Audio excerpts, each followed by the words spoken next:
Well, what do we got here, folks? WashingtonExaminer.com.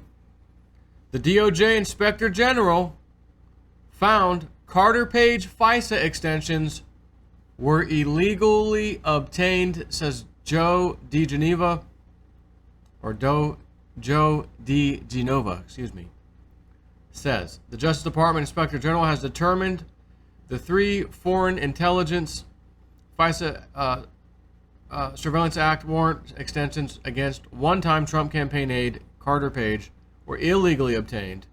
Again, Attorney Joe DiGenova said on Thursday, in an investigation that began last year, Inspector General Michael Horowitz is examining the Justice Department's and FBI's compliance with legal requirements, as well as policies and procedures in applications filed with the U.S. Foreign Intelligence Surveillance Court related to Page as part of a larger counterintelligence probe into Trump's campaign. Hang on one second.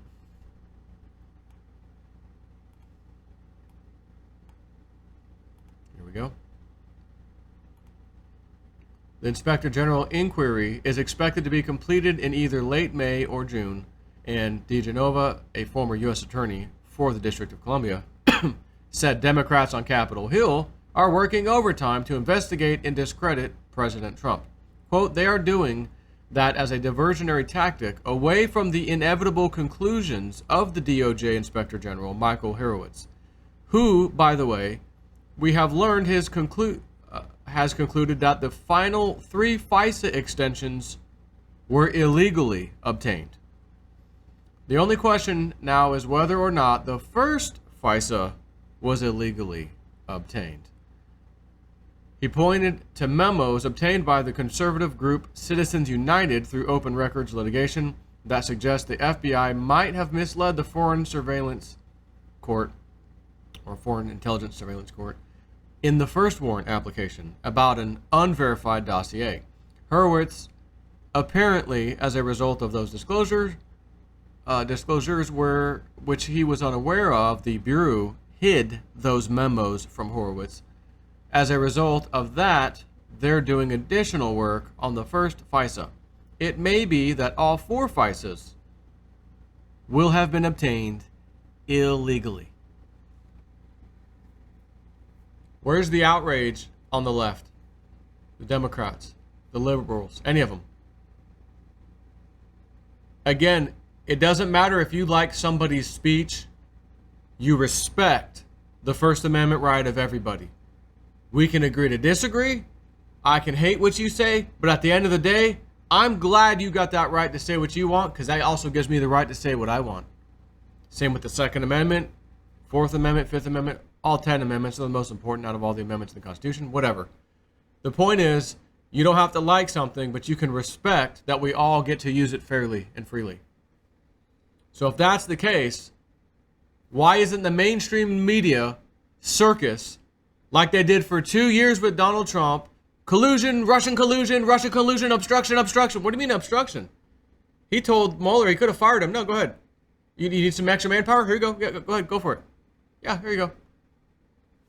Attorney General Barr, yeah, we'll pull him in here. He's a good guy. And then he comes out with, well, there's no collusion.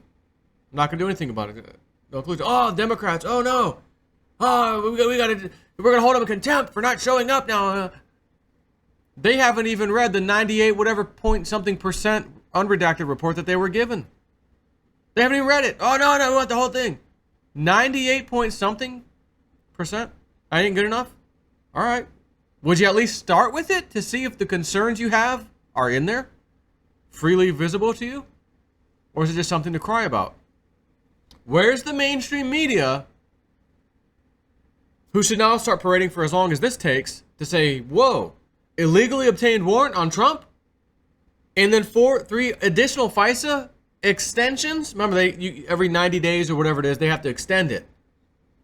And re-request it. Do we still have permission? The court says yes, okay, here's our new data that suggests we do need this to continue. Or, no, we're going to keep giving you the same old crummy data in hopes that we can keep extending this. And maybe that data is strong enough that you could do that. But if the whole thing's a fraud, like it is, then none of the extensions are valid. Anyways, The dossier, compiled by ex-British spy Christopher Steele, contained salacious and unverified claims about Trump's ties to Russia. It was used by the FBI to obtain the authority to wiretap Page, an American who had suspicious connections to the Russians. The first warrant application was submitted in October 2016, after which there were 3 renewals at 3-month intervals, including in January, April, and June 2017. The memos obtained by Citizens United and shared with the Washington Examiner show Steele met with Deputy Assistant Secretary of State Kathleen Kavalek on 11th of October and admitted he was encouraged by a client to get his research out, well, before the 2016 election, signaling a possible political motivation. The timing of the meeting is notable as it was 10 days before the FBI used Steele's unverified dossier to obtain the original warrant to wiretap Page. Senate and House investigators told The Hill they too were unaware of the documents, which were given to and redacted by the FBI, and one member of Congress referred the memos to the Justice Department Inspector General. Quote, they tried to hide a lot of documents from us during our investigation, and it usually turns out there's a reason for it, end quote. House Intelligence Committee ranking member Devin Nunes, Republican, of course, said. Ain't no Democrat gonna say that. Criminal Democrats will not say that. A memo from the House Intelligence Committee in February 2018 alleged Steele was paid over $160,000 by the Democratic National Committee and Hillary Clinton's campaign through the Perkins Coie law firm and opposition research group Fusion GPS to obtain derogatory information on Donald Trump's ties to Russia. The memo also said the FBI never informed the Foreign Intelligence Surveillance Court of the dossier's Democratic benefactors or Steele's anti-Trump bias when it applied to spy on Page, who was investigated by Special Counsel Robert Mueller over his interactions with Russians, but was never charged. In a rebuttal to the House Intelligence GOP memo, Democrats argued the Justice Department and FBI met the rigor, transparency, and evidentiary basis needed to meet FISA's probable cause requirement. Yeah, a phony dossier meets all those. Yeah. That's like when a police officer gets a call for a suspicious person because some neighbor calls it in, and they go to investigate, they make contact, and that person gets to say, F you, leave me alone. Have you suspected me of a crime? No, we just got a call. Well, but that doesn't, you're violating my rights right now, so leave me alone. And technically, the officer has to leave you alone unless they've suspected you of committing a crime or about to commit a crime. And if they think you're about to commit a crime, boy, do they really need some evidence. So in other words, in that scenario that I just gave, that would be like the Democrats who are the cop trying to rough you up. Hey, no, I got a service for call. I need your ID because I got to know who you are. Yeah, but you don't need to know who I am because I haven't committed a crime. So if I haven't committed a crime, you can't ask me for my ID. I mean, you can ask, but I'm telling you, I'm not giving it to you, and I want you to leave me alone. And that's enough evidence to place him in cuffs, charge him, go to court, put him in jail. No, wrong, not guilty. But to the Democrats, that would be normal. Oh, yeah, probable cause. You got probable cause because some neighbor called and said there's a car in front of my neighbor's house. Parked in the street, correct. Did anyone get out and walk towards the house? No, he just sitting in the car. Oh, that's probable cause. Arrest him. Send him to prison. In recent days, top former officials at the FBI have defended their handling of the warrant applications. As a matter of fact, former FBI Director James Comey said during a CNN town hall meeting on Thursday that the most important part of the dossier was on Russians coming for the American election, which he asserted was consistent with our other intelligence and true. Former FBI General Counsel James Baker, who acknowledged he wanted the burden on me to a significant degree in preparing the FISA Act application or FISA court application paperwork, said it would have been gratuitous to name the U.S. persons, the Hillary Clinton campaign and DNC in the documents. Yeah, we shouldn't name those guys.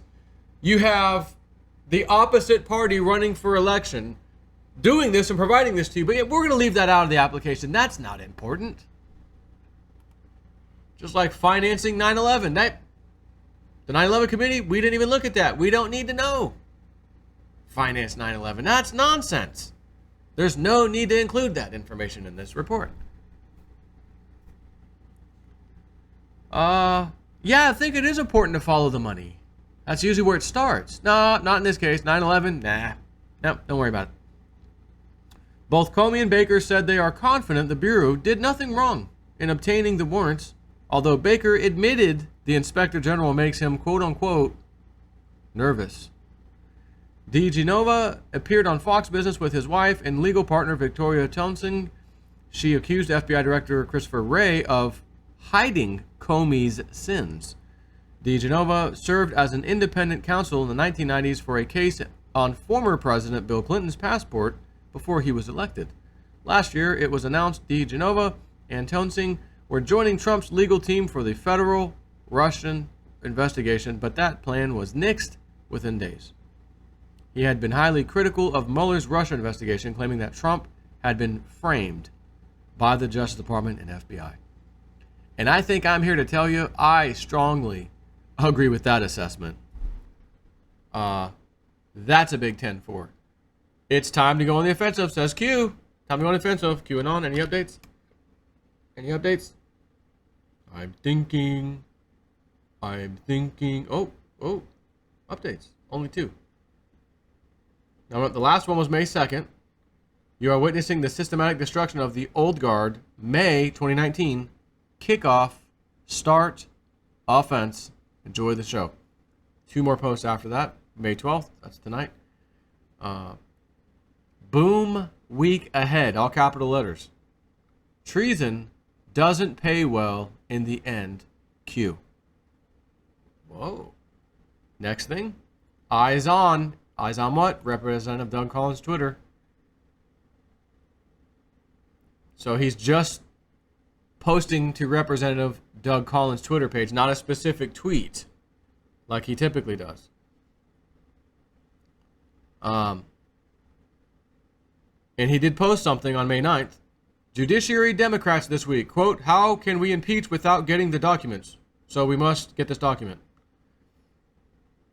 And then he also posted, we can't sit back and continue to watch our mighty patent system, a key driver of innovation in this country, continue to slide. That's not what I'm looking for. I just want to see how he stands on these Democrats. Tune in to American Newsroom.